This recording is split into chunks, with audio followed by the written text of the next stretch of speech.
Oh God, with the pants on. Hey folks, how's it going? Hopefully you guys having a fantastic day. Now this is recommended since we finished Only Fools and Horses last week. And this is Beckham and Peckham, Only Fools and Horses, comic relief. Now with the comic relief stuff, there's always a chance it can get blocked. We'll see what goes on with this one, man. I'm looking forward to checking this out. So let's just go ahead and jump into it, folks. We'll talk about it more at the end. Stick a bunny in your pocket. I'll fetch the suitcase from the van. Right, come on then, gather round everybody, gather round here, come along, I am not contagious. Listen, I've got a very special offer for you today. This is a once-in-a-lifetime, never-to-be-repeated offer in top-of-the-range men's fashion. I have here authentic David Beckham underpants. Now listen, before you rush in and tear me limb from limb, and just to give you a better idea of what we're talking about, I have got my younger brother Rodney to model a pair for you. Rodney. Oh no. Look at that. Oh God, with the pants on. Brings a tear to your eye, doesn't it? God bless him. These are 100% man-made cotton, and they're fully elasticated. And as you can see, they got a very handy button-up fly in case you're taken short. You know what I mean, don't you? Right, but just to show you what makes these very special, Rodney, turn around if you please. Come on, don't be shy, come on. The death stare. Here is the speciality. Ta-da! Yes, each one of these has been personally signed by none other than Golden Balls himself. No, this is true, straight up, because it just so happens that Bex is a personal friend of mine, isn't he, Rodney? I'm going to kill you. He's a card, isn't he, eh? No, you see, he owed me a favour because it was me what arranged a bouncy castle for his son Brookside's 12th birthday party. You see, what? No, this is absolutely true, straight up. Now, come on, this is a special offer. You won't see this again. They normally retail at 10 quid, but I'm knocking them out for you, £4.50. Come on, £4.50. Tell you what, 2 for 9 quid. 2 for 9, 2 any... Come on. Let's clear up and get out of here. Get down the He looks terrible. Sarnie, eh? You better take those off. You look like a right dipstick. Kind of looks like he's wearing go-go boots. This is what they're called when they pull all the way up like to your thighs.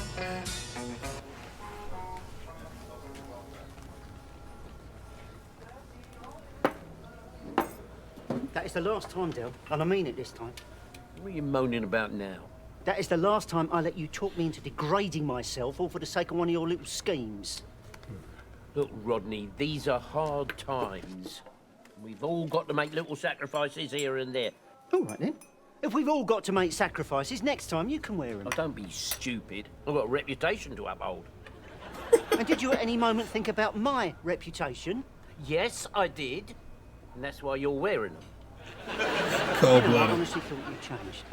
But no, you're just the same old Del, ploughing through life without the slightest consideration for anyone else's feelings. That hurts, Rodney. That really hurts. You just tell me one time, just one, when I have ignored you or hurt your feelings. And don't go on about that painting competition.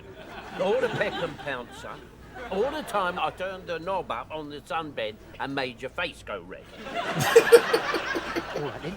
What about when I I can was name like 10 other and you and times. your mates was bored, so you asked me to play hide and seek, and I hid in that big chest thing you bought? Oh, yeah, that was a good place to hide. Nobody thought of looking in there, did they? No. And you all sodded off down a pub in the end, didn't you? Do you remember that? Yeah, well, we got fed up looking for you, didn't we? 4.5 hours I was in that thing. Damn. Well, you took the game too seriously. We'd all finished playing by then. Yeah, no one thought to tell me, though, did they? No, because we didn't know where you was hiding. There's a dodgy lock on that thing. Well, how was I supposed to know that? You fitted it. Oh, did I? I thought it was going to suffocate. Then why didn't you bang on the lid? Or shout or something? Because then you would have known where I was hiding. Oh, Rodney, look, I am sorry that you got locked in that chest, but we've got more important matters to focus on, eh? Like the fact that we are currently lumbered with 200 pairs of men's pants that some git has scribbled over. Oh, it's actually him. What are you looking at me for? You asked me to sign them. And if I asked you to go out into the high street wearing a sarong, would you? Well, It's all right, David. He's not blaming you, are you, Del? Yes. All right, he is blaming you. Just don't know what the world is coming to. Really, I don't.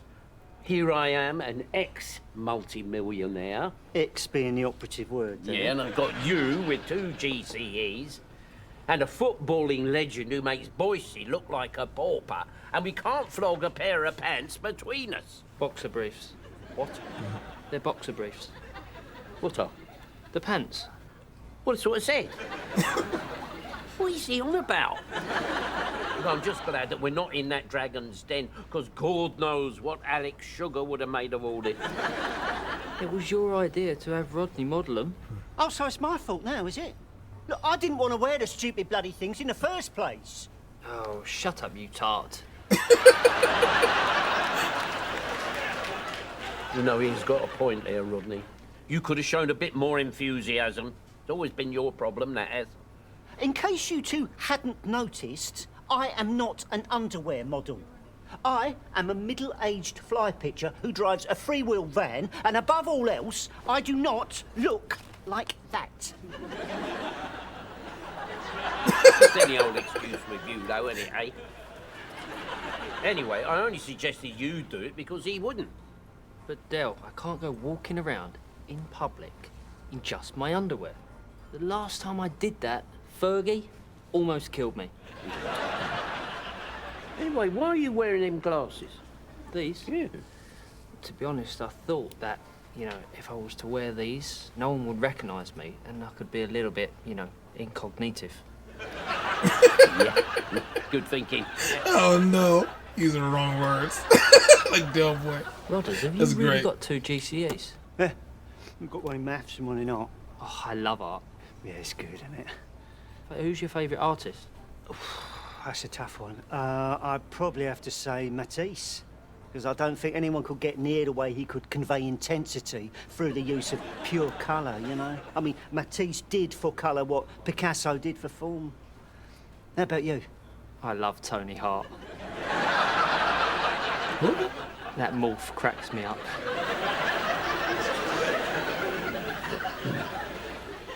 Are you two all done? Oh, yeah. Okay, can we get back to our problem? Now, I think at the end of the day, we're going to have to accept that we are in a classic case of boucher à la Renée, as they say in the Orsec.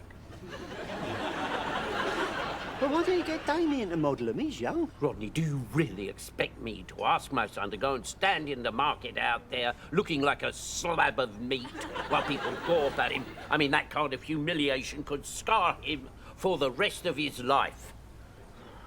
You're already scarred, so one more wouldn't hurt, you see. What about Trigger? I'll leave it out. Asking Trigger for help's like asking Ozzy Osbourne to look after your bats. No, I'm sorry, Rodney, No. but you are stuck with the pants.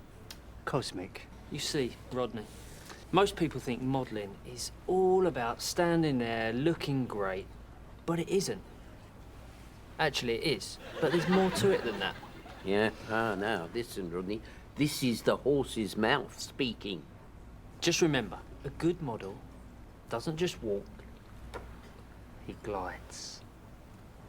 A good model doesn't just turn, they oscillate. Glides. Yeah, Oscillates. exactly. Right, come on, gather round, everybody. Come and get closer. Come on, darling. Look at this. Look at the attention to detail here. Look at the craftsmanship. You don't get no. that care and love The in walk. underpants these days. In the pose. I am going to kill you. Hey, Are you David Beckham? I am, but don't tell anyone. I don't want to draw any attention to myself, all right? Okay. Good boy.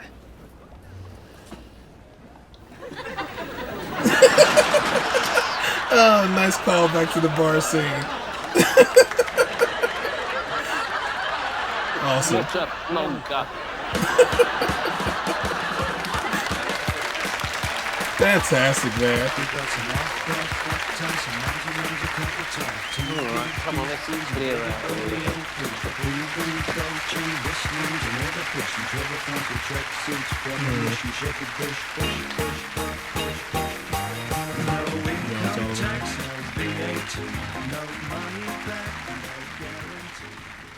Oh, I thought they were going to go through everybody. But I'm guessing they just went with whoever was most recent because they already, you know, honored Leonard Pierce in the funeral episode of Only Fools.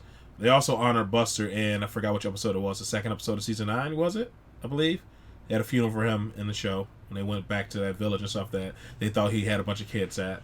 But I don't remember them mentioning Sid anywhere, including the documentary. Maybe he didn't pass away yet during the documentary, and that's why he wasn't mentioned. And for Mike, they just said Mike was in prison. But yeah, I don't know. I thought I would see all of them at the end. I thought that when they started to list off with Trig, I thought they were going to show the rest of them. This is funny. This is really, really good. When they mentioned Trig, I thought about how easy it would be to make that joke where he walks in and calls Rodney Dave and then calls David Beckham Dave as well. That would have been really funny. It'd been an easy joke, but it still would have been funny. I would have enjoyed that a lot. Yeah, man, this is really funny. I really enjoyed the Only Fools and Horses series. As I said, we wrapped it up last week. I watched a documentary yesterday. That was really good. I learned a whole lot from that documentary. And this 5-part series I'll be checking out on my own time for sure as well. But yeah, man, this is really good. I appreciate you guys recommending it. Hopefully you guys have a fantastic day. Hopefully you guys are happy, safe, and healthy. I'll see you in the next one. Later.